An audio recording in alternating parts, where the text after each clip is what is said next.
Les ménages de Daridogou dans le département de Sandégué privés d'électricité, qu'en fera-t-il jour dans les maisons de ce village de l'Est du pays? Nous le saurons dans ce journal. Et puis le dernier président blanc sud-africain Frédéric de Klerk est décédé aujourd'hui à 85 ans. Bonsoir et bienvenue dans le journal. Plusieurs chambres et salons de Daridogou sont bien sombres la nuit. Pourtant, les ruelles de ce village de l'Est du pays sont bien éclairées toutes les nuits. Un contraste qui met à mal l'épanouissement des habitants de ce village situé non loin de Sandégué. Des lampadaires brillent dans ce village depuis près de 3 ans maintenant. Les villageois n'attendent plus que les compteurs de la CIE pour enfin voir jaillir la lumière dans leur maison. Quand est-ce que ce rêve deviendra-t-il réalité? Seule la CEI détient la réponse à cette question. Daridogou, village de 4000 âmes, situé dans la région du Gontougo, au nord-est de la Côte d'Ivoire. Une fois dans le village, des niches électriques sont visibles à tous les coins de rue. Chaque foyer s'en est doté en vue d'obtenir un compteur électrique. 3 ans sont passés et depuis la construction des niches, toujours rien. Une situation jusque-là incompréhensible pour le premier responsable du village. Le gouvernement, par son programme PPU, programme présidentiel d'urgence, nous avons reçu l'électricité. Après ça, il faut dire, les lampadaires s'allument, mais nous n'avons pas encore reçu de compteur. Nous avons passé la demande, les niches aussi ont été construites, mais malheureusement. Si certains n'ont que des lampes et des torches pour se frayer un chemin au crépuscule et illuminer leurs couchettes, d'autres par contre ont le privilège des panneaux solaires. On se débrouille avec les panneaux solaires. Quand le soleil, ça peut charger. Et le jour, il n'y a pas de soleil, il n'y a pas de lumière. C'est ce que certains payent pour leur ménage. Le sous-préfet, on a déposé plusieurs rapports à son bureau. Il est en train de batailler dur concernant ces problèmes de compteurs sociaux. Mais pour le moment, on n'a pas encore vu le jour. Donc, notre solution, l'idéal, c'est ça.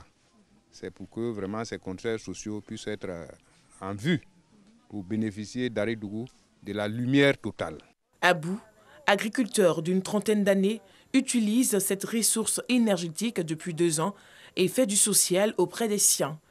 Sous nos yeux, dans son salon, plus d'une trentaine de téléphones portables branchés. Des téléphones appartenant au voisinage. C'est avec le porte-panneau qu'on se débrouille. C'est avec ça on charge les portables. Chaque jour, je peux charger plus que 30 portables. Il y a d'autres qui vendent pour eux, mais pour moi, je ne vends plus. D'autres ils font ça à 100 francs, 100 francs. Quand ils chargent là, si c'est le gros portable, là, donc ça c'est à 150 à 200. Mais pour moi, là, j'ai fait ça cadeau. Abou n'est pas seul à utiliser cette ressource énergétique. Des foyers qui en ont les moyens en possèdent. Heureusement, au coucher du soleil, le village est éclairé par ces lampadaires.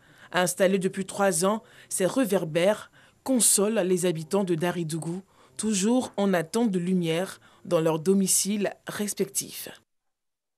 Espérons que la CIE a entendu le cri de cœur de ces populations et sachez que c'était un reportage de Joël Gossé. Coulibaly Yamoussa, un acteur de développement, fait ambassadeur de la paix de la SP-MUDA 2021 pour ses actions en faveur de la paix et du développement. La SP-MUDA, l'organisation internationale qui œuvre pour la paix et le développement affiliée à l'ONU, récompense chaque année des acteurs de développement. Georgette Ido Fofana. Récompenser les meilleurs acteurs du développement, telle est l'initiative entreprise par Salimata Ouattara, présidente de la SP-MUDA des 53 pays d'Afrique. La SP-MUDA est une organisation internationale œuvrant pour le développement et la paix. Au nom du président mondial, elle fait officiellement Coulibaly Yamoussa ambassadeur de la paix et de développement. Son brillant parcours et les différentes actions menées dans le domaine de la paix et du développement lui ont valu cette distinction. Il rentrait dans notre vision. C'est ainsi que je l'ai proposé à l'organisation et après leur enquête, il a été aujourd'hui nommé ambassadeur de la paix. Un moment symbolique marqué de joie et encore plus de motivation pour ce nouvel ambassadeur qui n'entend pas s'arrêter en si bon chemin. Continuer dans ce que nous avons déjà commencé. Contribuer au développement de notre pays à travers les réalisations que nous faisons à travers notre structure. Et ensuite, continuer à soutenir les ONG et les personnes démunies en Côte d'Ivoire et ailleurs dans le monde. Rappelons que la SP MUDA International est une organisation internationale affiliée à l'ONU et basée aux Philippines. Cette organisation compte des milliers de membres à travers le monde entier. Parlons agriculture, première édition des journées coopératives de la cacao-culture. L'idée, valoriser le travail des paysans. On en sait plus avec Anicette Konan-Blessing. Mettre en évidence les propositions et contributions de coopératives exerçant dans la cacao-culture certifiée, Rainforest Alliance en a fait son credo. L'organisation internationale à but non lucratif travaille à l'intercession du CORMES, de l'agriculture et des forêts pour créer un monde où l'humain et la nature s'épanouissent. Rainforest Alliance entend donc discuter des méthodes et outils qui pourraient être utilisés par ces coopératives. Un événement novateur pour nous, c'est l'occasion de discuter avec elles des avancées que nous avons réalisées ensemble, mais surtout parler des problématiques qui restent encore à régler. Dans l'Afrique de l'Ouest, notre stratégie est de travailler ce qu'on appelle Restore. On est en train on travaille sur le domaine de restauration des valeurs, de la valeur pour les hommes et aussi pour la nature. Comme on dit ici, un avenir meilleur pour l'homme et la nature. Ça, c'est notre domaine. Pour les participants à cette initiative, bienvenue dans le sens où cela aidera les coopératives pour le développement du travail de la terre. C'est une satisfaction, c'est une joie de voir que nos préoccupations ont été prises en compte. La préoccupation majeure de la communication avec ERA, et je vois qu'il y a un pas en avant. Nous, en tant que coopérative, on a vraiment besoin des informations parce que tout changement part de l'information.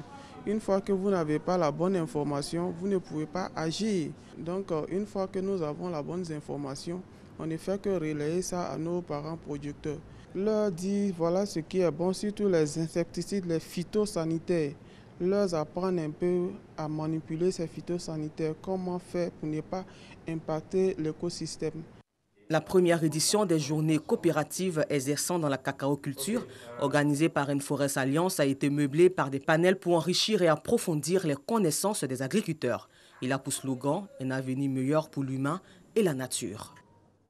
Et puis l'amicale des anciens élèves de IRE a procédé récemment au lancement officiel de son projet dénommé Ma boîte à livres. Le but du projet, inciter les apprenants à lire et aussi rendre l'éducation accessible à tous, ce qui va améliorer bien entendu la qualité de l'enseignement et réduire aussi les lacunes des apprenants. 4 lycées viennent de bénéficier de ce projet. Le reportage de Georgette Ido Fofana. Amener les jeunes à s'intéresser à la lecture, une mission que s'est assignée l'amicale des anciens élèves de IRE. L'absence de bibliothèque au lycée moderne de IRE constituait un frein pour ces apprenants. Pour améliorer leurs conditions d'apprentissage et approfondir leurs connaissances, l'amicale des anciens élèves de IRE a initié le projet Ma boîte à livres, qui est d'installer des bibliothèques dans les lycées. 4 lycées viennent d'en bénéficier. 94 bibliothèques installées, mais avec une particularité des parents et des marraines qui acceptent de donner de leur temps, de leur avoir pour servir de modèle, pour booster les petits-enfants. Une initiative qui vient ravir les encadreurs et les élèves. Je remercie notre grand frère de nous avoir apporté du livre pour qu'on puisse lire. J'encourage mes amis à aimer la lecture. La majorité de nos élèves ont des soucis de lecture. Donc il était impérieux pour nous de répondre à ce déficit-là, à cette carence de lecture. Et nous avons trouvé ingénieux d'initier ce projet, qui est le projet Ma boîte à livres, de susciter le goût de la lecture pour nos jeunes frères qui sont encore sur les bancs à IRE. Le projet Ma boîte à livres est évalué à plus de 3 millions de francs CFA. La mairie de Bouaké s'engage aux côtés du Burida, le bureau ivoirien du droit d'auteur, en vue de faciliter la mission de ces structures sur toute l'étendue du territoire. Cela a été acté par la signature d'une convention. Le reportage de Anicette Konan-Blessing.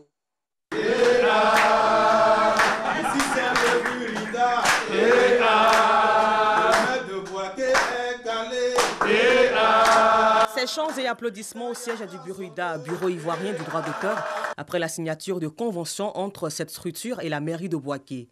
Objectif, conforter les revenus des artistes pour leur mieux-être. Je voudrais vous dire ma joie et ma fierté de participer à cette coopération. Il y a trop d'évaporation en ce qui concerne, je dirais, la rémunération de vos œuvres.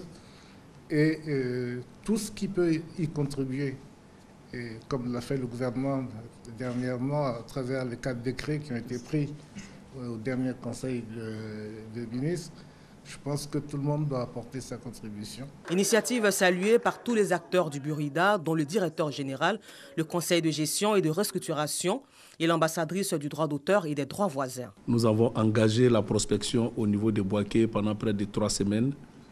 Monsieur le maire nous a ouvert ses portes. Il nous a prêté ses collaborateurs.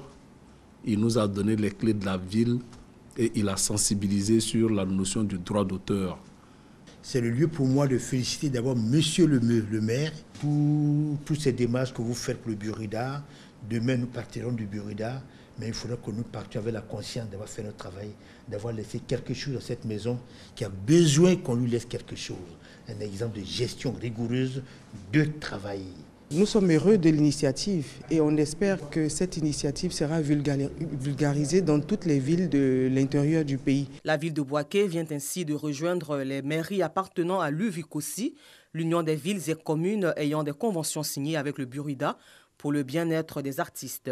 À l'issue donc de cette rencontre, une minute de silence a été observée en hommage à l'écrivain Isaïe Biton Koulibaly, décédé dans la nuit du mardi au mercredi 10 novembre 2021.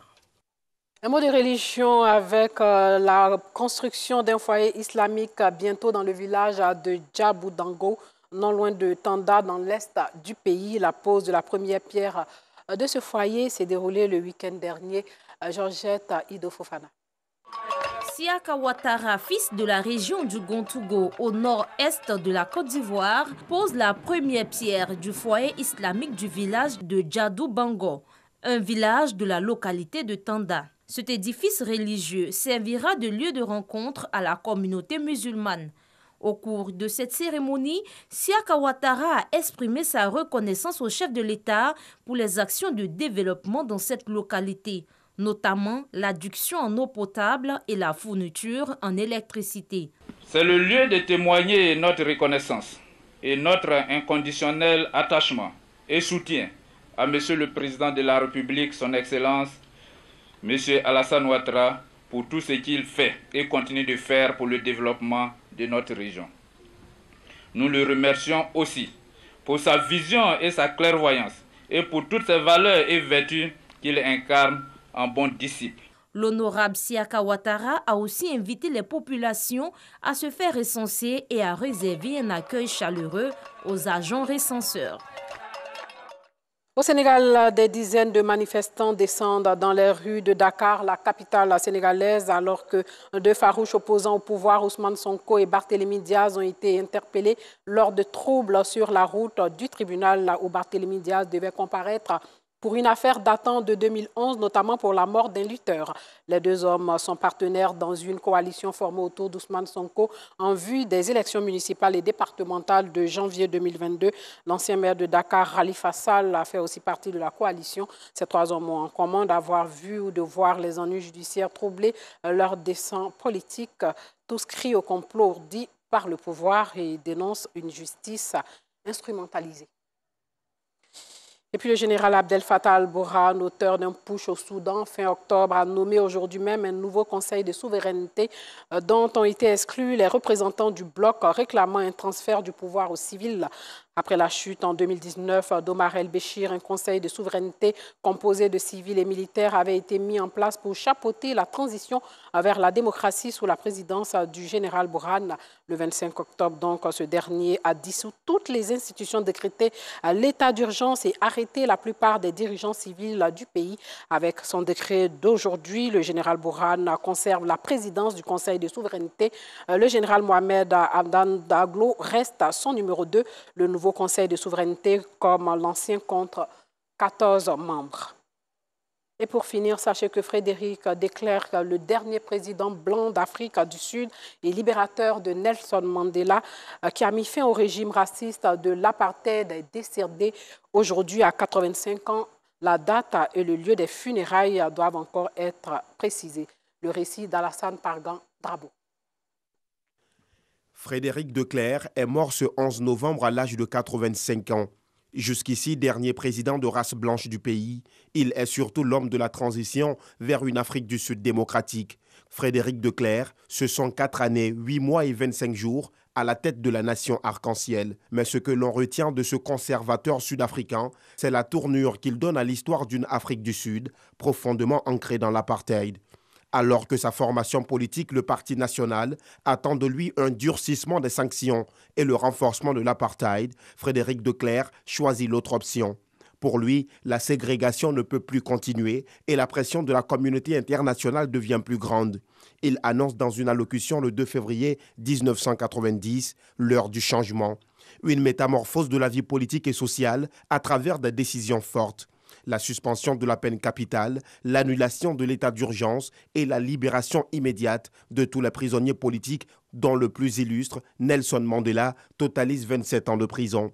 Il lève également toutes les sanctions qui pèsent sur l'ANC, le Congrès national africain, ennemi juré du Parti national. Frédéric de Klerk ouvre ainsi la voie à un État démocratique où les libertés individuelles et collectives sont respectées. Nelson Mandela remporte l'élection présidentielle et de Klerk devient son vice-président de 1994 à 1996. Un gouvernement multiracial voit ainsi le jour en Afrique du Sud. Si ses actions en faveur de l'abolition de l'apartheid parlent pour lui, son regard sur le régime de ségrégation reste encore ambigu selon plusieurs experts. En toute chose, il faut considérer la fin, dit l'adage. Frédéric de Klerk demeure donc pour une bonne partie des Sud-Africains une icône de la lutte anti-apartheid. Il est mort ce jeudi à son domicile de Fresnay, en banlieue du Cap, d'un cancer des poumons. Fin de ce journal, portez-vous bien.